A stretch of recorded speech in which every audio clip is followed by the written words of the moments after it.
Alright, so here's the problem I'm running into. Right now, let's go over.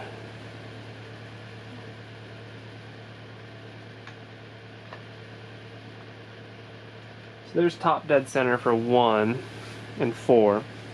So these guys and these guys. Plenty of play.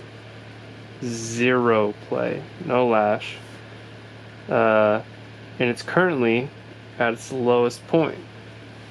There is no lower point. If I go around, wait for it to be backed off all the way, there it stopped. Nothing. It is tight.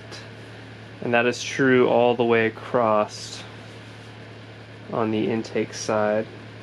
So if I was off a tooth on the cam chain, if it had slipped off, it would just hit it at the wrong point, and there would still be lash at some rotation, but there's no lash at any point in the rotation.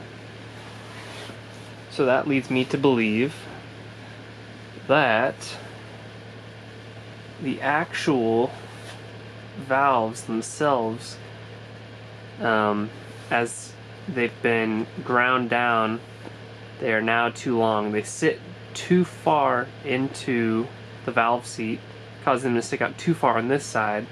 So I need to grind off a little bit of the valve, the end of the stem, on the intake side. It still pushes it down, but it's going to be pushing it down too far. It's going to be getting stuck, or it's going to be slapping that piston. That's a big no-no.